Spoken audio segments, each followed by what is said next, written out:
Good morning, folks. We've got space weather to discuss, cosmic news, and we'll have our looks at weather at the end as well. But let's get started, as always, over at spaceweathernews.com. We're finding the last 24 hours on our star. Bright, active region we noted yesterday enters the Earth-facing disk with a plasma filament to the north and high-latitude coronal holes.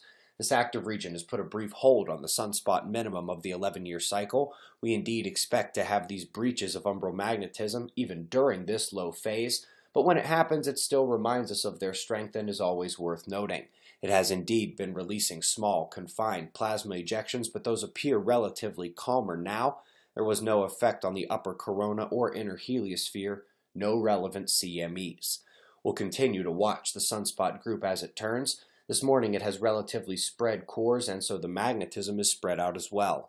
No delta interactions, which is why the X-ray flux of solar flares remains elevated by comparison, but still nothing scary or even relevant for geomagnetism as of yet. Meanwhile, the solar wind is slightly elevated in intensity too.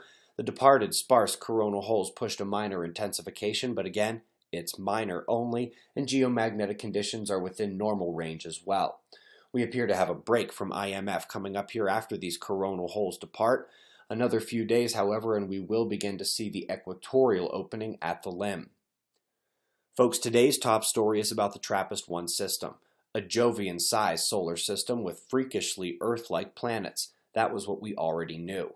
But now new data suggests that the water distribution is massive, and they've even tracked the freeze line through the small system, allowing them to determine that some of the planets have Earth-like atmospheres, and almost all of them have lots and lots of water.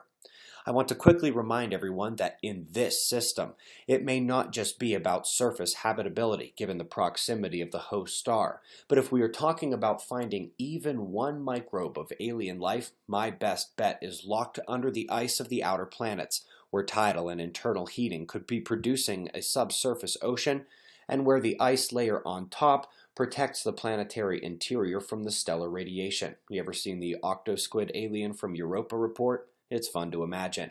Anyway, as we're following the mainstream scientist revolt against dark matter, we come to another paper posted to Cornell's archive last night.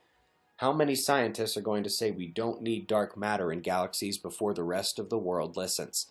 Folks, if you missed our video last night, we used NASA, ESA, Berkeley, the USGS, and numerous peer-reviewed papers to debunk the title of this National Geographic article.